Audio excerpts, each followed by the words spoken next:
not bow down. Let my people go. We will not bow down. Let my people go. We will not bow down. Let my people go. We will not bow down. Let my people go. We will not bow down. Hello and welcome to episode 47 of the Croydon Constitutionalist podcast, bringing classical liberalism to South London and beyond via our YouTube channel and wherever you get your podcasts. My name is Dan Heaton and my partner in podcasting today is Mike Swaddling, the co-founder of the Croydon Constitutionalists. Mike, how are you? Lockdown's hard, but it could be a lot harder. Many people have it worse, and we're coming up to Christmas. At least that's something to sort of look forward to. How about yourself, Dan? Yeah, not too bad. Getting on with things, counting down the days to the end of lockdown. Not sure whether it'll be much different or whether we'll go back into some tiered system and still be in the worst tier or whatever. So I just want the pubs to open, to be honest. So let's see if that happens. Exactly. Well, I'm delighted to welcome back to the podcast the libertarian activist, Sean Finch. Sean, welcome to the podcast. Hi, thanks for having me again. So, Mike, what have we got to discuss today? So we're going to be talking Christmas songs that have been making the headlines. Green Boris, other words I could use for Boris as well. The Canada trade deal. We have a chat with Sean, and of course, as always, update people with what's on our website. Well, yes, it's not quite December yet, although some people seem to have been putting up their Christmas decorations. I think they're perhaps looking for something to celebrate, what with the lockdown and everything. However, our old friends at the BBC have been making some headlines in terms of their what they're going to be putting out on their various radio stations over the Yuletide season. Most notably, Radio 1 has said that it will not be playing the original version of Fairytale of New York, which was performed by the Pogues and, of course, Croydon's very own Kirsty MacColl. So they say they are going to play a altered version so as not to offend the younger listeners. Mike, it's clearly a filthy song, this. What do you make of this? This is clearly one of the best songs of Christmas. There are so many great Christmas songs that we look forward to and possibly sometimes get slightly sick of by the end of the festive period, but it's a great Christmas song. It's almost a Christmas anthem. In fact, some years ago, I remember listening to a Dennis Prager episode, and they had a British guest on, and they asked him about, what do Brits do at Christmas? And he mentioned, well, they all play this song, Fairytale of New York, weirdly it being an American thing. And they went to play it as part of the show outtake. And if anyone knows Dennis Prager's show, it's quite a religious show, and it's not really appropriate lyrics. I agree, but that's not censorship. That's a choice. The BBC that we fund should not be censoring what is a great British institution. Indeed. Well, the actor Lawrence Fox has hit back. As we know, he's recently set up his own political party, Reclaim. And he's out there fighting the culture wars. In particular, he's been critical of Radio 1 for deciding what is and isn't appropriate for its the ignorant little ears of its listeners. Sean, what have you made of this so far? Well, it's just another nonsense, woke, social justice warrior.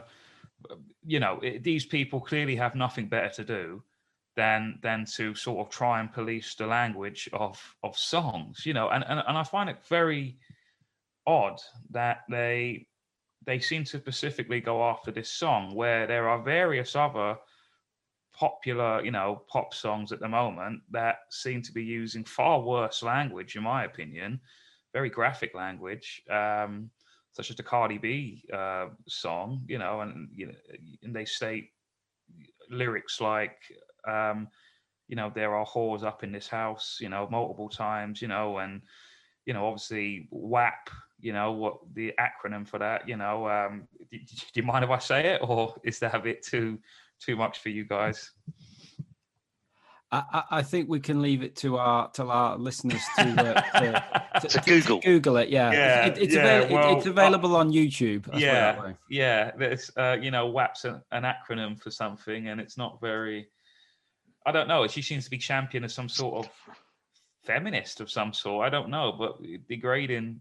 Well, again, look, I don't think anything should be censored. Personally, I think it's up to listeners what they choose to listen to. They don't have to.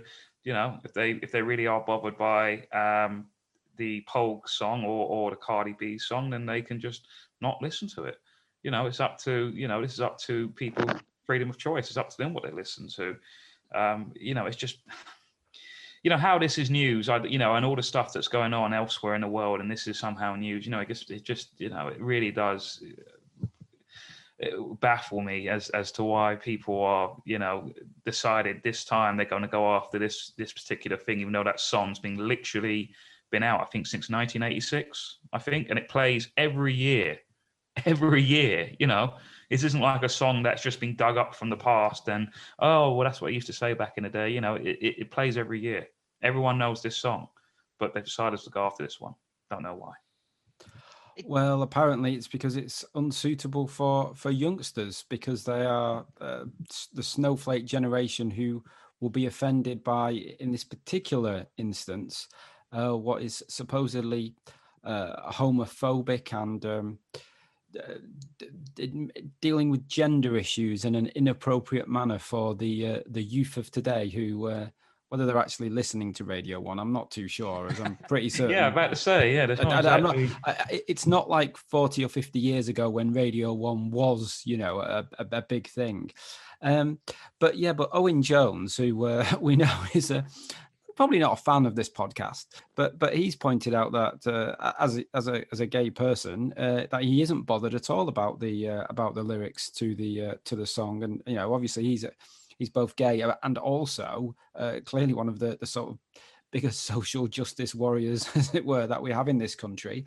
So in either way, he doesn't seem to be bothered. Interestingly, Shane McGowan of the Pogues has responded to Lawrence Fox with a two-word answer, really. So I'm not, but then he is mostly inebriated, as I recall. Yes. So he's probably not tweeting straight, if that's the appropriate term, and probably it isn't the appropriate term given the details of the song. Just say something about the youth of today. Now, a couple of years ago, there was a big thing about the song "Baby It's Cold Outside." I think a fabulous song, Christmas song. It's a game of cat and mouse between a young couple. And it was said that there was sort of date rape implications and stuff like that. It was nonsense. It's a fabulous song from a golden era, and the youth of today won't listen to that, but they listen to WAP. Really says all you need to know about, unfortunately, too many in that generation.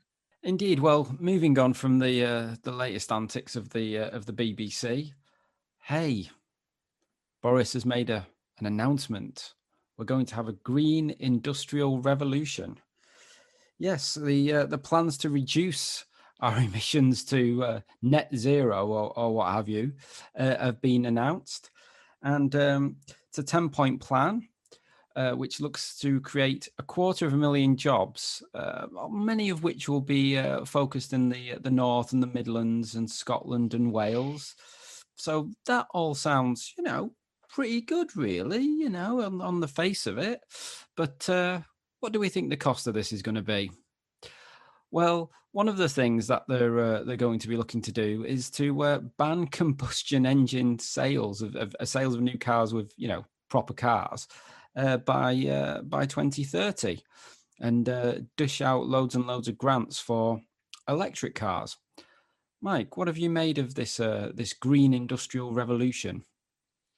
So, when digging into the detail a bit, I there's more to it. I think's not that bad than I first thought.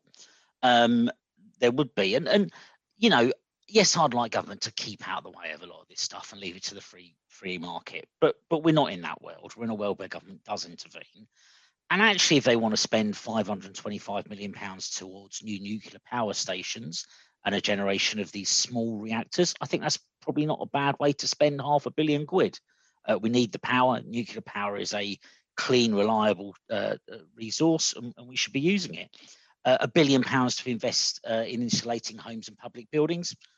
You know, is it cost effective? Possibly not. I don't think it's a terrible way to spend £1 billion, given some of the other way government spends money. And spending money on 30,000 hectares of trees, I've no idea what that looks like in real terms. But again, if you want to plant a load of trees, I think that's probably not a bad thing. But there are some shockers on here, and there's some shockers out of the whole movement. The pledge to make the city, to make London the global centre of green finance. I mean, the city works, it makes money for us. Do not shoot the golden goose, for crying out loud, which is all that any sort of refocus towards green will do. And you mentioned there, Dan, what's the cost of this? The cost of this is we don't generate power just to generate power. We generate it because industry and people, actually to a very large part, industry uses it. And every time we stick up the price of cheap, reliable fossil fuel energy that we have today, we're killing manufacturing jobs, and we'll kill far more than 250,000 of them if he goes through with these harebrained ideas. So, Sean, the government getting involved in the markets by this green agenda, what have you made of it? I think this is just another smokescreen into, yet again, the government sort of getting involved in the market and creating jobs where there are no demands for. I mean, I can create jobs if I became the Prime Minister, right? So I'm going to employ 1 million people, right? 500,000 people will dig a hole during the day, and then in the second shift, another 500,000 people will dig that hole in. There you go. I've just created 1 million jobs. This is just a pointless exercise of creating. See, this is another example of why government doesn't understand demand, right? There's no demand for these jobs. The energy that these green environmental issues create is just basically, they're not. We know that solar energy is not a reliable energy. We know that the wind energy isn't reliable energy. You know, these are just pointless activities that are usually led by big multinational corporations, because they're the very people building the solar panels. You know, so it's just this. It's a nonsense act. You know, and I say this coming from. I used to be a green activist. You know, I don't come this from a point of ignorance. You know, this used to be a passion for me. But it's like the very first thing I got into when I was a teenager. I mean, I don't know if you remember the Eco Warriors in Crystal Palace Park about 15, 20 years ago. You know, I was there. You know, I used to have long hair. You know, I don't have any hair anymore, but you know, I was there. And you know, I've been in it. I've been in the green movement. I've witnessed people in it. Even in the Extinction Rebellion now, these people they don't have a clue what they're doing. I mean, it sounds all nice on paper when you go, oh look, we're going to save the world. We're going to, you know, all this green environmental recycling nonsense. You know, it sounds good on paper, but when you really look into the underbelly of it, it's extremely sinister. You know, and most of the stuff that they propose do not work. And they're being backed by big multinational corporations, which, you know, they're just there to make money. They don't care about whether the energy is reliable or, you know, there is generally a very good case for fossil fuels. You know, if we weren't for the Industrial Revolution, we'd still be living in, you know, not living the way we are. We'll be back in time about 200 or 300 years. You know, and I've tried to explain this to people when I last stood for Parliament. And one of the hustings was held by the local Extinction Rebellion, you know, and all the other parties just singing and praise. Oh yeah, it's great what you guys are doing, you know, holding up ambulances and whatever. And when it got to me, I was like, and I basically just told the truth. I said, they're not reliable, they're not sustaining. This is all just nonsense. Politicians getting behind this are just doing it for optics. And they know that it's not they're just doing it for political gain, for votes. They don't care whether it doesn't resolve in anything. That's why, and you know, and this goes with the Mayor of London campaign as well, is that even if you believe that the low traffic neighborhoods, basically the road blockages, even if you believe that, it's solely Labour that's doing that, and if we just simply get in the Conservative candidate for mayor, all of that will just go away. I don't think so, because as we're talking about now, Boris, the leader of the Conservatives, has signed off on this. So all we're going to do is just get more green nonsense. Doesn't make any real scientific sense at all, and you're just going to get more of this. Wonder there, Sean, about the politics of this, because who's this appealing to? It's not appealing to the former Red Wall seats. It's not appealing to true capitalists, No. because they know that this won't make sense. It won't allow them to power their businesses. Well, it might appeal to some people in Islington, but they're never voting Tory. no. You've got to wonder what the calculation is. The Conservative Party. Do you know what, guys? I don't want to go too much down the rabbit hole. I mean, I've already said it's backed by big multinational corporations. This is just me personally. I think that there is, and this is in the EU as well. I believe that at the end of the day, these big companies essentially run the European Union, and they then use a layer of pretend democracy to then push basically sort of socialism to then push it. So basically you've got big crony capitalist organizations using socialism to enforce these. So it's sort of like an unholy alliance of big, of big corp and big pharma in a way, and also this sort of socialist agenda in order to push those ideas. So to answer your question, who is this appealing to? Well, I simply think it's appealing to the big donors of the Conservative Party. And it doesn't really matter whether it's the Labour Party in charge or the Conservative Party in charge, because all the corporation will do is just switch their money donorship and go, right, you're in power now, here's X amount of money, this are the policies you're going to push. That's just my opinion. Right now, that might sound a little bit far out, but that's what I believe. Well, it looks as if somebody who may have been able to persuade Boris Johnson to do this because it appeals to her is his fiancée Carrie Simons, who's quite a greenie herself. So she may have had a couple of victories recently in terms of getting rid of a couple of staff and now getting this green agenda being brought to the forefront of things. Maybe, but that might be true, but I don't know. Is Boris the kind of person who just does what his girlfriend says? It doesn't strike me as that personally. I think it's more what I've just said a few minutes ago. But again, there are many nice, well-intentioned people who are in the green movement. And again, like I said, I'm sure it sounds all nice and pleasant on paper when they go, especially if they're under the belief that the world's going to end in 10 years. I'm sure it sounds very romantic. And it feels like you're, I don't know, in the Rebel Alliance or something, that, we're going to, fight the establishment and make sure we save the earth. It does sound very romantic, but they're just being used by, again, big corporations. They're just being used and they don't know it. So, I found that out many years ago and it woke me up. Unfortunately, these people have to either never be woken up or eventually be woken up and realize the truth behind this, because all of these green lobbies just have massive money behind them. It's like Extinction Rebellion just have massive money against them.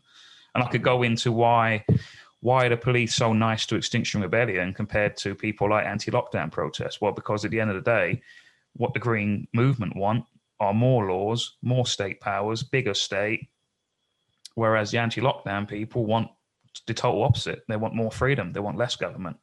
So why do you think the police are more heavy-handed with the anti-lockdown people than they are with the Extinction Rebellion people? Because the Extinction Rebellion people are helping the state. They don't know it, though. Well, moving on to another one of our pet subjects here. Despite Brexit, we have some good news in terms of the continuity trade deal that the government has struck with Canada. So the UK and Canada have agreed to continue to trade on the same terms as they have been under a previous agreement between the EU and Canada. So that will still kick in. after the transition period ends.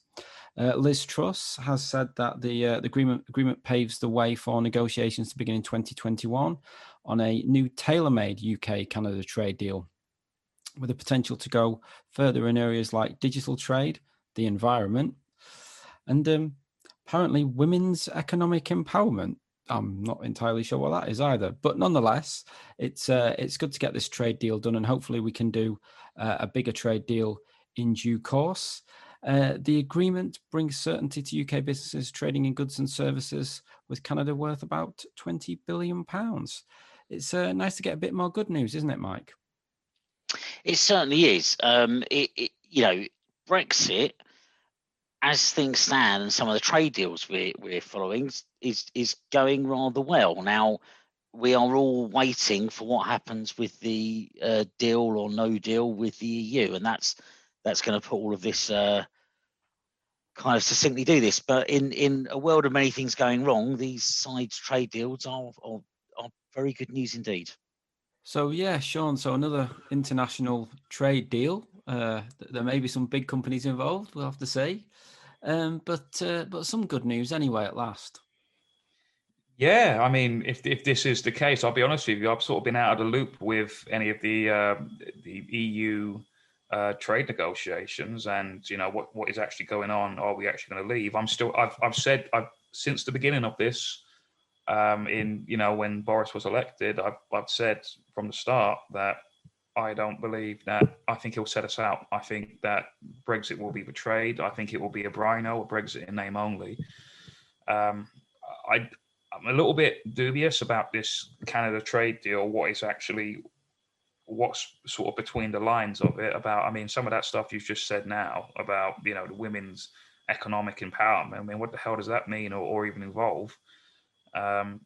There's a bit. So I'm a little bit. As soon as I hear stuff like that, I'm just like, hang on a minute, what's that mean? Like, I don't like these terms being used, and obviously they're being used to mask something probably sinister or just absolute nonsense, basically.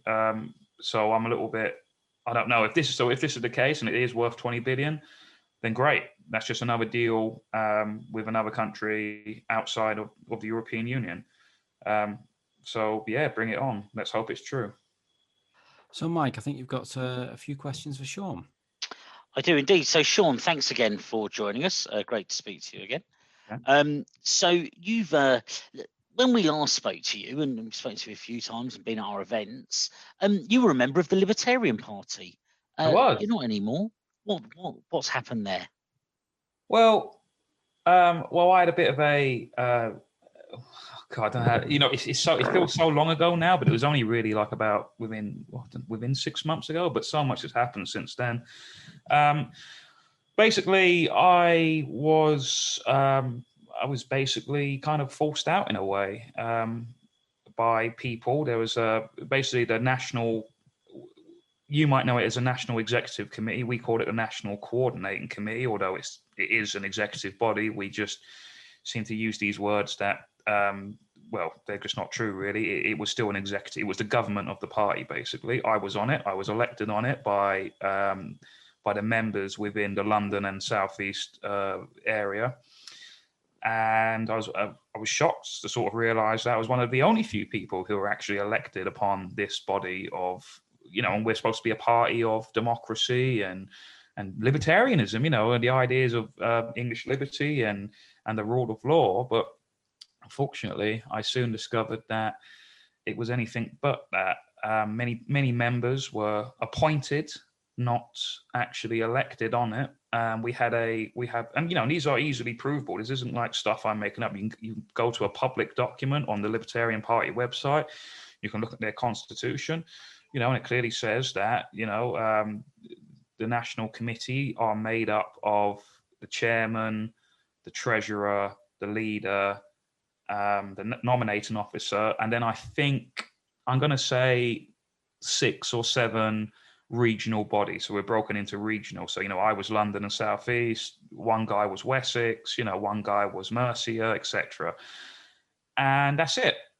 But what was happening is that so even though we claim to be a minarchist party, which means that we believe in a minimal form of government or state, we weren't exactly living by that lifestyle, and we were constantly appointing people, and just they had no responsibility. They were never elected upon it.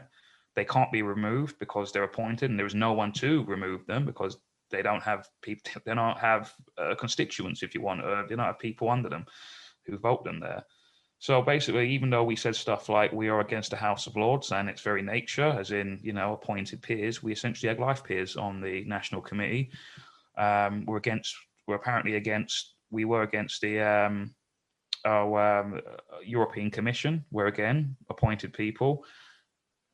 But we have appointed people. So that was a load of nonsense. And then eventually, because I was a little bit outspoken, and I just basically highlighted these things, and I said, why is this person here? I don't mind them being on a national committee, but I was willing to basically have a broker deal and say, well, they can be on the national committee, but they shouldn't be able to vote when it comes to making party decisions, because again, sort of like what Tony Benn said, is that, how are you here? Who elected you, and how can you be removed? And the answer is sadly that they can't be. And I've noticed that there was a certain individual where he was slowly appointing these people over the years, and they used to vote in unison with this individual. And basically, he had manufactured a faction which always did as he said, and obviously strength in numbers, in terms of votes. And many of us started to notice this. So eventually, one day, the party chairman, Dan Lillycott, resigned, and it was really odd because it was really sudden. And we had this emergency meeting. And I won't go what was said in that meeting, but basically it all came out that there was basically a soft coup attempt to remove the chairman because, not known to my knowledge, there was a massive investigation going on about me. That basically they wanted me gone, and they used all of these false allegations and very liable stuff. I mean, I could still really sue if I wanted to. It's on black and white, on paper, saying that, for example, I am a racist. I am far right. Whatever this means. It's all total nonsense. The evidence was laughable. I mean, one guy who was helping gathering the evidence, and I use that very loosely, was one of my crimes were Sean follows the official UKIP Twitter account, and that was somehow used to prove that I was far right. Now, what's funny about this is that the guy who was assembling this evidence was literally a UKIP candidate only 2 years ago or 3 years ago.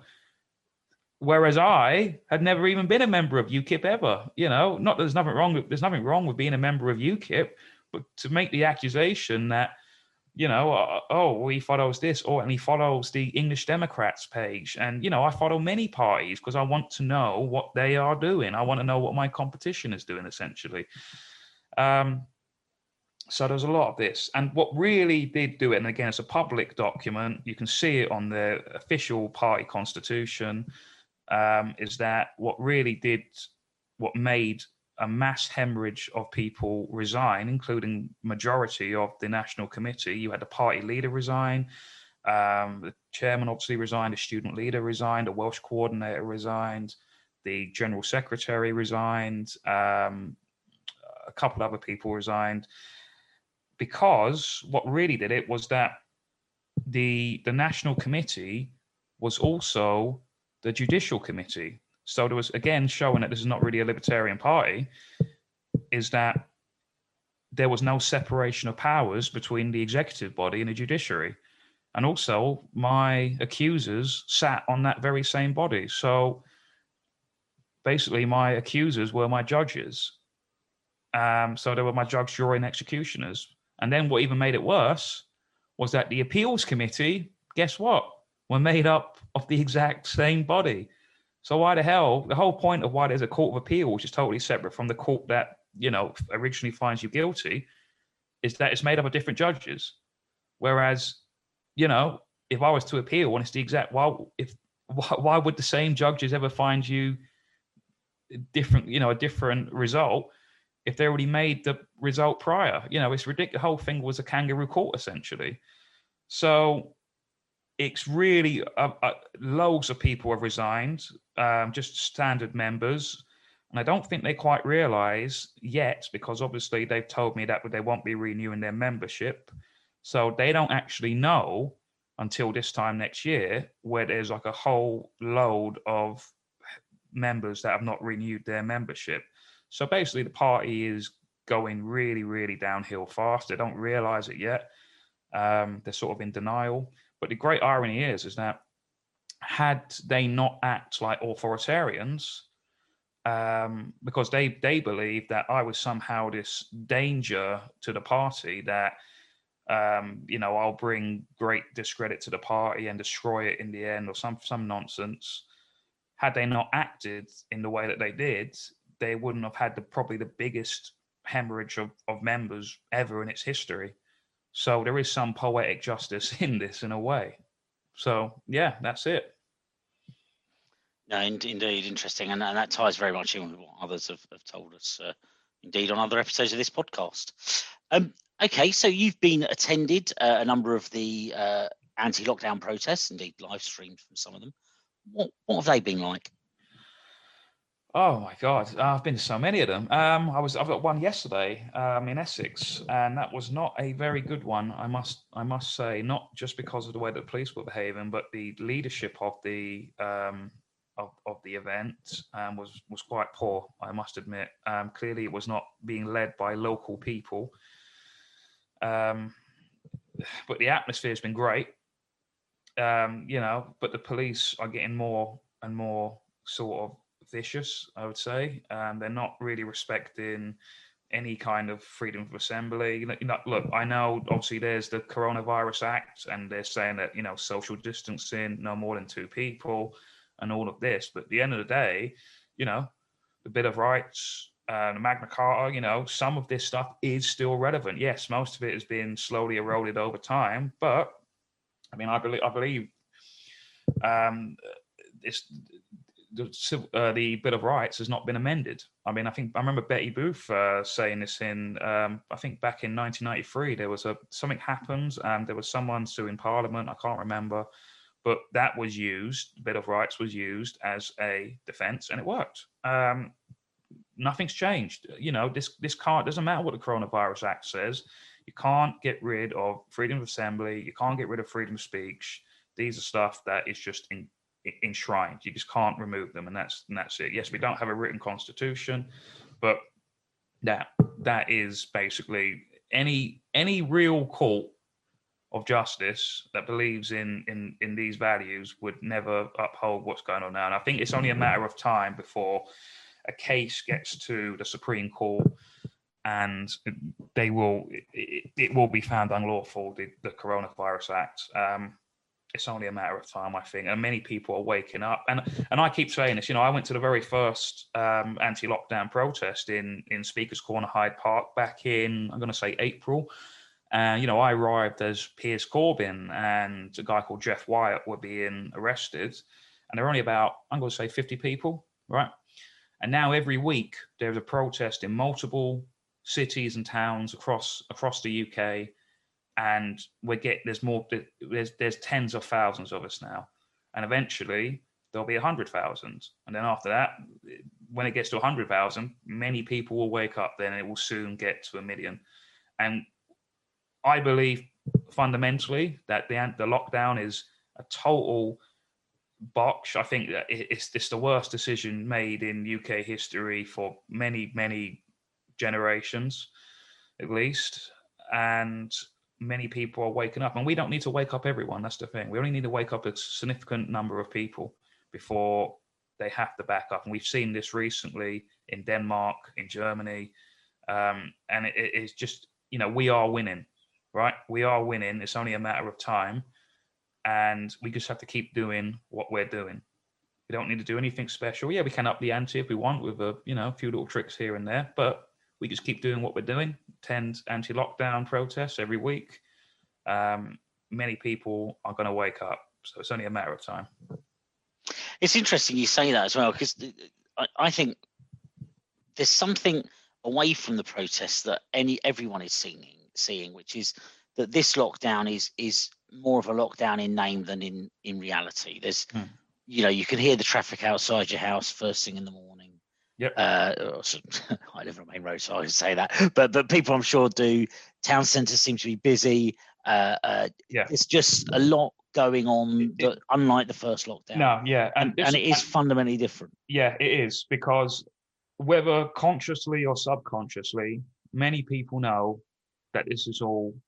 I'm not saying that COVID isn't real, but I think the cure, the thing to restrict it is total, and it's just nonsense. I mean, the science is as if a child has come up with it. I'm expecting talks of wizards and stuff like that. It's just nothing makes sense. I mean, I heard something the other day that whether it's true or not, I don't know, that when you sneeze, that goes at something like 100 miles an hour. I mean, how is a flimsy cloth mask going to hold back that? It will just go straight through it. All of this, in my opinion, the lockdown, the social distancing, the face coverings, they are just a placebo effect to make some people who are a bit frightened, to make them feel better, so they can go outside, feel confident, and go outside and do it. It's training wheels. It's stabilizers for bikes. That's all it is. It's a nightlight or a child's teddy bear to keep away the evil COVID monster under the bed. That's all this is. And people need to really start seeing that for what it is. Even the WHO have said, apparently, this body that we were taking as the true arbiter of all of this, even they say, lockdowns don't really work and masks don't really work. But we seem to be going against them now in order to push whatever wild idea that the government wants. Absolutely. So you've publicly backed Davy Curtin, a friend of ours, for the Mayor of London. Yep. How are you involved in his campaign? I'm just one of his assistants for his campaign. I basically I try and promote him wherever I go on social media and also in real life, at protests and whatever.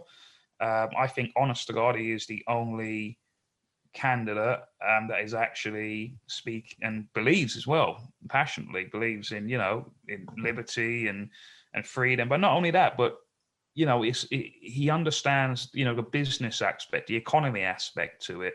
He understands what's going on with these low traffic neighborhoods, the road blockages.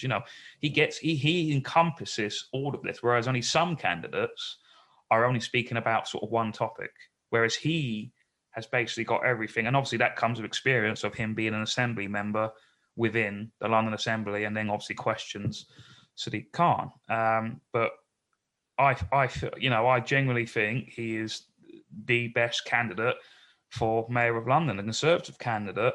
Like I said earlier, all you're going to get is the same policies as Khan. Sean Bailey will push the same policies as Khan, maybe slightly worse. Not slightly worse, sorry, slightly better, but it's going to be the same thing. I mean, if Boris has signed off for this green environmental stuff, is he really going to, do you think that they're going to stop on all of this, getting rid of diesel and petrol and, trying to make the congestion zone just unbearable in a way for cars, for taxis, for all of these industries? I don't think so. I think they're going to go full steam with that, whether it's green or blue, whether it's red or blue or green. So, yeah, I think green or green or green. Yeah, yeah, they're all green now. Yeah. No, absolutely, and it is interesting. Some of the things that David has highlighted. Some of these road blockages in London have often come in what are quite Labour areas, and I would think quite high Green voting areas. And as soon as they can't get their own car out, it understandably people are very, very annoyed at these unnecessary blockages. Well, I don't quite understand them, because there's a lot of cycle lanes popping up, right? And to my knowledge, cyclists make less than 10%. Well, yes, they're less. They're in single figures. They make less than 10% of all traffic in London. So this is another example. This is me using my sort of libertarian economics hat. You know, they don't understand demand, right? There isn't a demand for cycle lanes. Yes, there are some for some cycle lanes, for a few cycle lanes, but not to the amount where Khan has built, and no doubt conservative. Like, they'll just continue this. There's no demand for them. I mean, I see these cycle lanes all the time, and there's minimal cyclists on them. You know, it's just they're causing, and then they go, oh, but we have so much congestion. It's like, yes, because you guys are creating the congestion, because you're building these, you're closing roads, building the cycle lanes, and then you wonder why is there so much congestion? Well, because you guys are doing it. You guys are creating the problem. But this is, the government doesn't understand that. They should be serving whatever the demand is. So if the demand is that we need more roads for cars and vans, etc., then that's what they should be doing. But instead, they're trying to manipulate the market in a way, like with the Boris Johnson's ideas of more all these jobs for this green policy. They're essentially trying to create a market where, oh no, we're going to make everyone use bikes and and all of this, and they shouldn't be doing that. The government serves us. We don't serve them. They work for us. We're the boss, right? So all they need to be doing is just serving whatever the demand is. And the demand is we need more roads for vehicles, not for bicycles, because they make up less than 10% of all traffic in London. So I'd be totally for cycle lanes if the traffic rate in London would say 70% bicyclists. Great, that makes sense then. But the reality is it's not that. And by closing all these roads down, you're making it very difficult for businesses that rely on vehicles, such as the black cab trade or any trade, Uber, whatever. There's parcel delivery companies, whatever it is, you're making it a nightmare for them. So, even they're killing the economy in a way. So not only are they affecting the roads, they're affecting the economy as well. But do the government see that? I don't know. Sometimes I think they're doing it on purpose, but then I think probably more likely that they're just totally incompetent and ignorant to it. That's usually what government really is. Indeed. So, are you standing for the GLA? And if so, do you know how or under what banner you might stand? Yes, I've said that I'm on social media and stuff that I am standing for London Assembly. I haven't actually come to the conclusion of whether I'll be standing as an independent candidate or whether I might go under the banner of the Heritage Party with Dave Curtin. I don't know yet. Obviously, I've got a lot of other things going on in my life at the moment, and obviously those elections aren't till May 2021, if they even do occur, because we don't know about all this coronavirus stuff. I think it should occur. If the US election can occur, then why not us? So I will be, I'm hoping to stand. If I do stand in a constituency, it will be in Bromley and Bexley. But maybe David might want him on the Heritage Party list. I don't know yet. We haven't had that conversation yet. But yeah, I mean, I publicly announced it.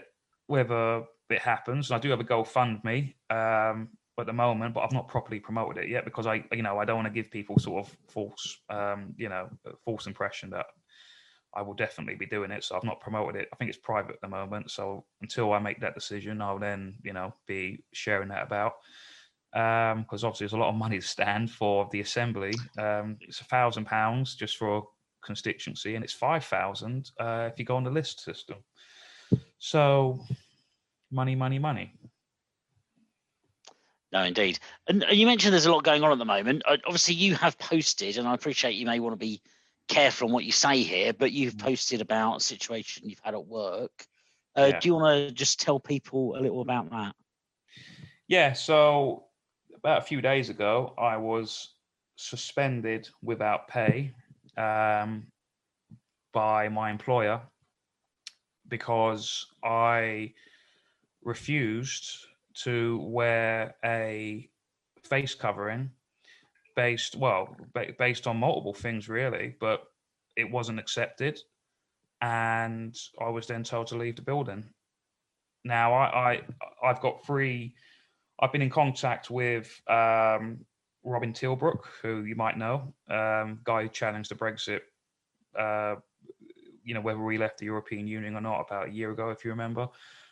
Toby Young and James Denenpole have been in contact with me.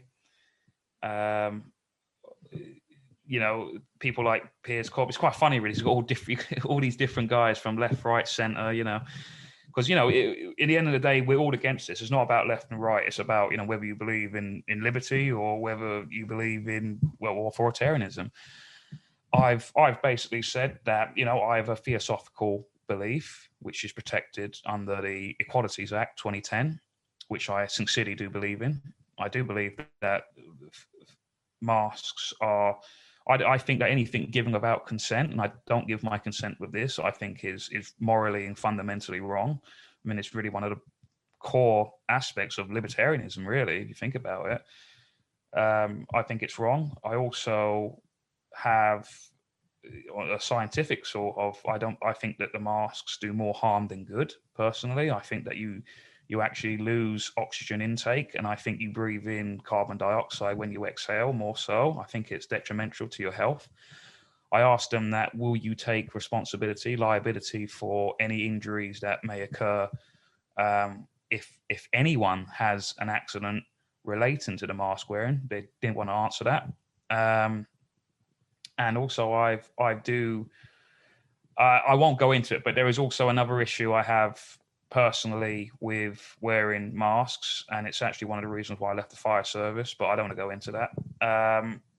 But yeah, so I've explained all of this. I don't think my employer, I think I have a very strong case against them, and we're going to see where this goes. I've got a couple of interviews coming up with my employers, but as I said to other people like Robin Tilbrook, for example, and I'm willing to gamble this personally. Like, obviously I've been in my job since I was 18 and I'm 33 now. So I've been in it for quite a while. And,